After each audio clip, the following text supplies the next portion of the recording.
이곳은 부산 송정해수욕장인데요.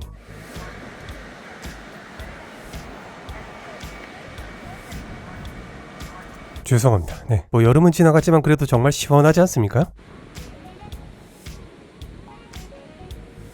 네, 그만 깝치고 밥이나 먹으러 가겠습니다. 오늘은 바로 이 송정해수욕장 앞에 위치한 식당으로 현재 셰프의 대중화와 요리 신드롬의 서문을 연 대한민국의 원조 스타 국민 셰프 에드워드 권 셰프님의 파인다이닝을 리뷰해드리려고 하는데요. 에드워드 권 셰프는 2009년 QTV 예스셰프 시리즈의 흥행을 시작으로 한국의 고든 램지로 불리며 당시까지 국내에서는 볼 수 없던 요리 신드롬을 일으킨 최초의 스타 셰프이자 현재 상당한 네임드들이신 이원일 셰프, 공격수 셰프, 유튜버 승화빠 등의 스승이시기도 한 원조 국민 셰프로 오늘 이렇게 셰프님의 식당에 방문을 하는 건 원래는 꽤나 오래전부터 생각을 했던 게 늦어지게 된 건데, 에드워드 권 셰프님과는 2년 전 MBC 유튜브 1사F 채널의 고기앤더시티 촬영을 인연으로 촬영 당시 셰프님께서 감사하게도 먼저 초대를 해주셨었습니다. 아니 그런데 왜 이제서야 늦게 방문을 하는 거냐? 솔직히 말씀드리겠습니다.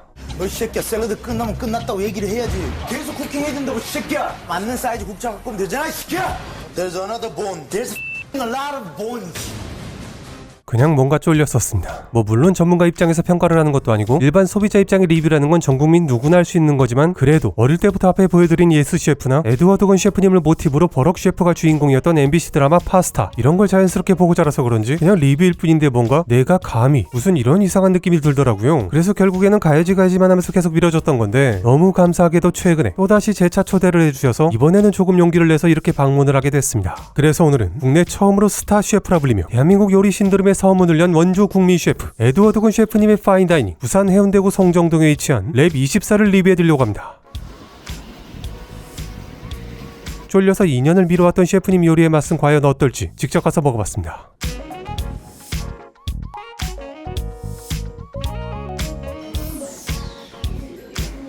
랩24는 프랑스 요리, 부산의 로컬 재료들을 사용한 프렌치 식당으로 우선 파인다이닝답게 깔끔하고 고급진 분위기, 그리고 부산이기 때문에 가능한 특권인 오션뷰까지 분위기는 아주 좋았으며, 랩24의 메뉴는 죄송합니다. 네, 저는 조금 일찍 방문을 하긴 했지만 그래도 많은 요리들을 맛보기에 8가지 코스가 나오는 디너 코스로 주문을 했고요. 가격 12만원. 그리고 15,000원의 레드와인 글라스까지 주문을 했습니다.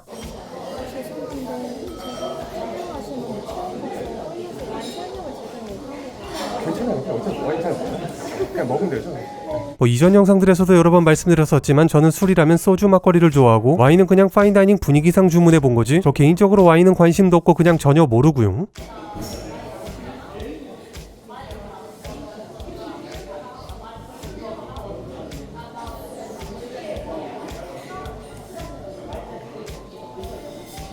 네, 전혀 모릅니다. 첫 번째 코스 준비해드릴까요? 첫 번째 코스는 랩24는 역시 파인다이닝답게 음식 하나하나 나올 때마다 셰프님께서 직접 상세히 설명을 해주셨는데, 영상으로는 너무 길기 때문에 생략하면서 디너 코스 첫 번째 관자, 구운 관자의 토마토 소스, 그리고 위에 계란 노른자로 만든 홀랜다이즈 소스가 올라간 음식으로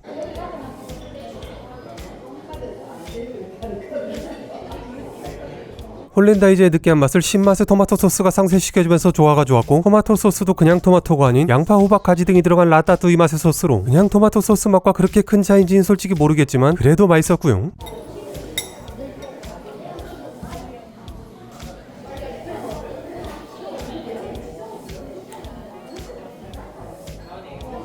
두 번째 코스 전복. 준비드린 코스는 전복 드십니다. 전복은 전복과 표고버섯, 그리고 예쁘게 플레이팅된 애호박이 들어간 요리로 현재 셰프님께서 가장 밀고 계시는 디쉬라고 하셨는데,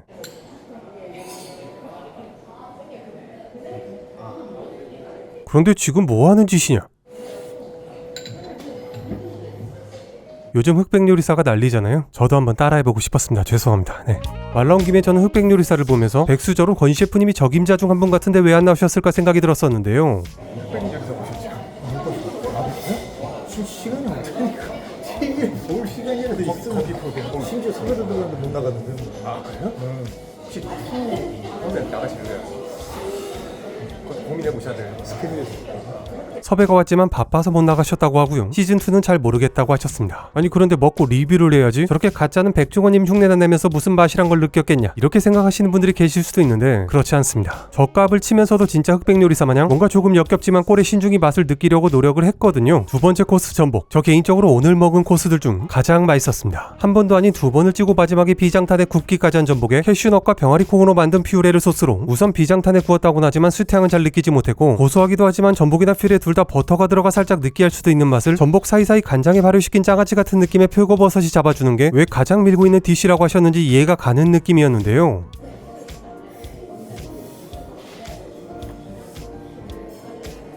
세 번째 코스, 트러플 카푸치노. 저희 웹상에서 지금까지 14년 동안 바꿀 수 없는 유일한 메뉴 중에 하나는 양파와 여러 버섯 등을 넣고 우유와 크림을 약불에 무려 6시간을 끓여 만들며 세계 3대 진 및 트러플이 들어가는 스프로 디테일하게 만드는 과정들을 들어보니까 정말 엄청난 정성이 들어가는 음식이었는데,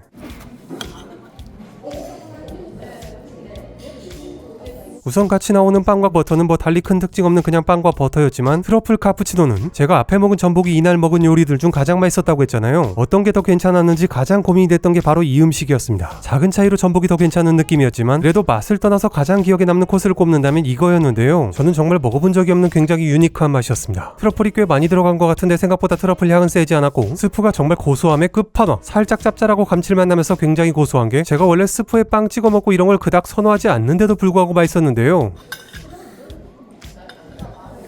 네 번째 코스, 연어. 소스는 레드 커리, 그리고 생선 육수에 봉주를 한 대파와 펜네를 깔고 코코넛 거품을 올린 연어 요리로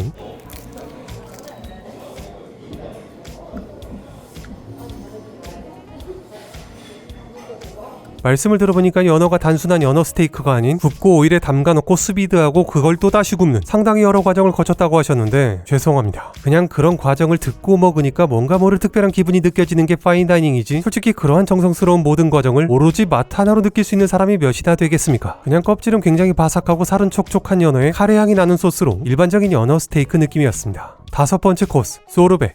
메인으로 가기 전에 이걸 한번 씻어드리는 클렌저 준비를 해드렸고, 메인 요리를 먹기 전 입을 씻어주는 역할의 클렌저로 샴페인 젤리, 샤인머스켓 소르베가 나오는데요.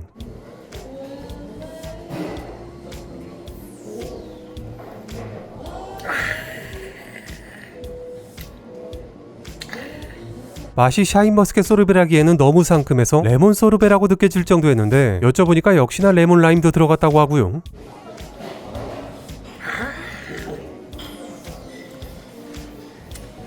여섯 번째 코스로 메인 디쉬, 기본 이베리코와 3만원 추가로 한우 스테이크, 둘 중 선택이 가능한데 저는 지금까지 파인다이닝을 가면 거의 한우 스테이크를 먹어왔기 때문에 이번에는 이베리코로 선택을 했으며, 미디엄으로 익힌 돼지 등심에 포트와인 소스와 당근 퓨레가 같이 나오는데, 그런데 셰프님께서 먹는 법을 굉장히 흥미롭게 알려주시더라고요. 혹시 라따뚜이, 우리 빅페이스님 라따뚜이 보셨나요? 안 봤어요. 애니메이션 라따뚜이 맛. 그렇죠. 거길 보면 우리가 치즈만 맨날 먹다가 포도랑 딱 곁들였는데 갑자기 그 뒤에 배경에서 폭죽이 빵 터지는 게 나와. 찾아봐야겠다. 똑같아. 치즈 먹다가 포단이 먹으니까 빵 터졌다. 그게 바로 뭐야? 맛의 밸런스, 맛의 조화. 다 같이. 서로 어울리는 재료들이 들어왔을 때 훨씬 더 그 풍미와 맛을 배가시켜준다. 애니메이션 라따뚜이, 직접 찾아보니까 쥐가 치즈와 딸기를 먹는 장면으로, 치즈 딸기를 따로 먹을 때는 별 감흥이 없다가 두 개를 같이 먹으니까 폭죽이 터지면서 극락을 느끼는 바로 이 장면인데요. 폭죽이 빵 터지는 게 나와. 똑같아. 그러니까 이 스테이크도 하나하나 먹지 말고 다 같이 한 번에 맛보면 저도 폭죽이 터진다 이거죠. 그럼 어디 진짜 폭죽이 터지는지 먹어보도록 하겠습니다.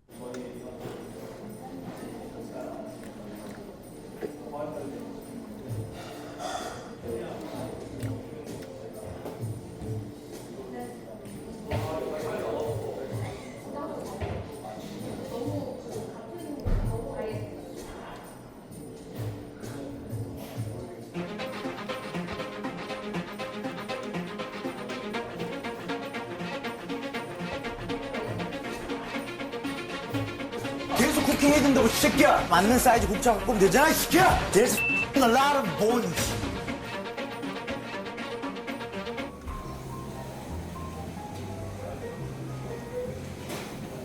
폭죽 그냥 터진 걸로 하겠습니다. 네.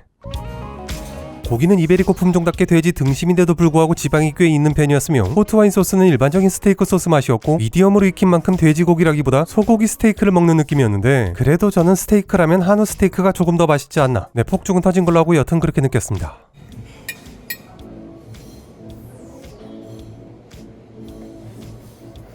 깝친 김에 한 번만 더 하겠습니다. 죄송합니다. 네.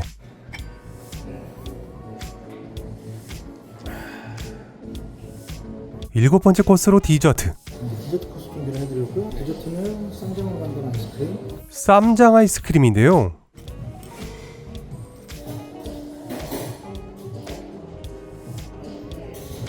조금 다른 느낌으로 터진 거긴 하지만 저 개인적으로는 여기서 폭죽이 터지더라고요. 쌈장 아이스크림, 진짜 난생 처음 먹어보는 굉장히 신기한 맛이었습니다. 처음 먹으면 고소하고 단맛인데 끝맛은 짜면서 매워요. 아이스크림이 쌈장 향이 나면서 매워. 솔직히 맛있다는 생각은 안 드는데 어차피 디저트 자체를 별로 선호하지 않는 저 개인적으로는 너무나 새롭고 유니크한 맛으로 오히려 좋은 느낌이었고요. 마지막으로 미니아르디즈. 먼저 직접 향을 맡아보고 차를 고르는데 저는 얼그레이 리저브로 주문을 했고, 그리고 주전부리가 나오는데 차는 그냥 홍차였고, 마카롱은 제가 원래 평소에 돈 주고는 안 사먹는 음식이라 스킵하고, 이거는 소금 캔디라고 하는데 상당히 짭짤하면서 단맛의 단짠 캔디로 역시나 새로운 맛이었습니다. 부산의 아름다운 바다와 함께 그대의 눈동자의 건배. 그래서 오늘 영상의 결론은 파인다이닝은 애초에 단순히 식사를 목적으로 한다면 너무나 더 비싼 가격에 호불호가 극단적으로 갈릴 수밖에 없는데요. 단순히 배를 채우기 위한 식사 목적이라면 당연히 삼겹살, 국밥, 백반 이런 곳들이 비교조차 안 될 만큼 효용가치가 크며 직접 운영을 하시는 셰프님들 본인들마저도 같은 생각을 하신다고 합니다. 파인다이닝은 단순한 식사 목적보다 서비스, 분위기, 음식의 스토리, 셰프의 철학 등 그 전체를 경험하기 위해 가는 곳으로 오늘 레비14는 파인다이닝 치고는 합리적인 가격, 혹시나 오해하시는 분들 계실 것 같아서 다시 한번 강조하겠습니다. 파인다이닝 치고는 합리적인 가격. 제가 지금까지 가본 파인다이닝들 중에서도 가장 저렴하거든요. 심지어 저명한 스타 셰프님께서 운영을 하신다는 점, 그리고 오늘 직접 먹어본 느낌까지 생각을 한다면 더더욱이나 합리적으로 느껴지는 파인다이닝으로 단순한 식사보다 경험을 원하시는 취향의 분들께 추천드리고 싶습니다.